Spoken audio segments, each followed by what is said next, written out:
There have been at least 185 school-related shootings in America. In the last 10 years, we've lost hundreds of children to violence in our schools. Now, this video made the rounds on social media earlier this year. This is the video that you're looking at, and it prompted parents to reach out to I-Team investigator Brad Franco. They wanted to know if the lockdown procedure that is meant to protect your student if a shooter comes to their school is enough.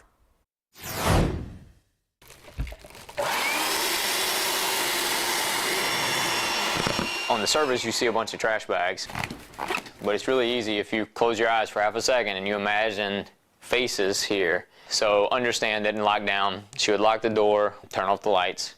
She's going to put her children where they would be put in a typical lockdown. Lockdown, lockdown, everyone against the wall.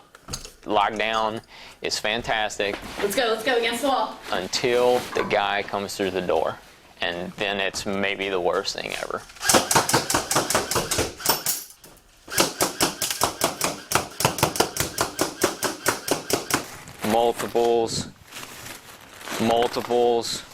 Multiple hits. This is representative of the lockdown procedures in the vast majority of public school systems in this country. Ryan Hoover is on a crusade. 18 kids, 16 didn't make it. He wants to change the way schools in the United States protect your kids and teachers from the threat of an active shooter in the building.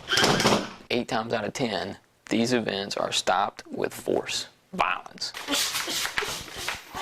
It's a total game changer. When you come in the door and you're expecting zero resistance, that's why you're here. That's why you came to an elementary school. Nobody's going to fight you. Fighting back works. Yet Hoover says school districts are leaving your kids vulnerable because nobody is teaching the fight portion of what's known as run, hide, fight. That's the active shooter response model adopted by the federal government and used by school districts in the Lowcountry. Because you're telling people to do one of 3 things, but you're not telling them how.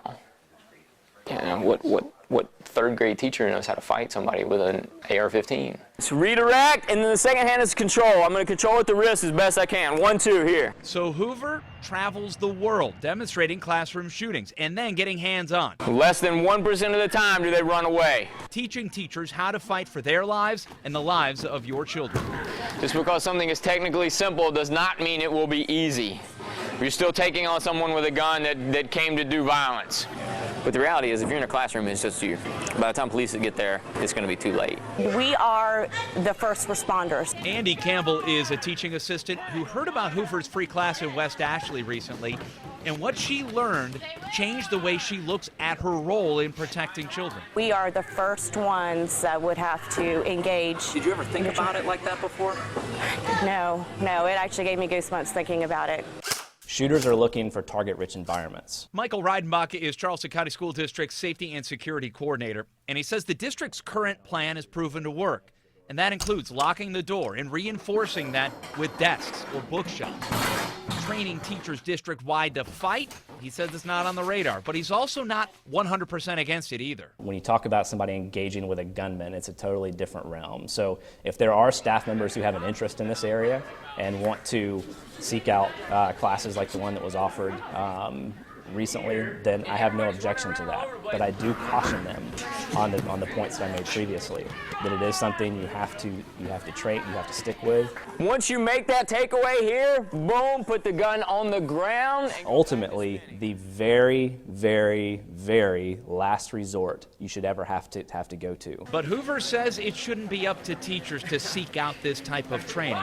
It should be part of the plan. If you can run, fantastic, get out. If you can hide, fine, do it.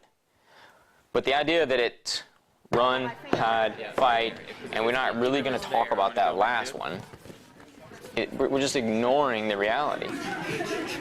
I checked with Dorchester District 2. They say they have a similar stance to Charleston County. Berkeley County is ahead of the game on this front. They've already trained some staff in a form of Krav Maga that can be used to disarm a gunman as a last resort. I also spoke to a security expert who specializes in active killer situations. She says Hoover is spot on with this, and training our teachers could mean the difference between life and death. You can read the rest of her comments at countdown2.com. Brad Franco, News 2. Brad, thank you. Important information. We asked Hoover about his stance on arming teachers, and he said having well-trained armed teachers is a viable response. But when schools won't even discuss the unarmed response, it's simply not realistic. Remember, if you have something you want the I-Team to investigate, email us at iteam@wcbd.com. You can call the I-Team hotline at 843-216-4949.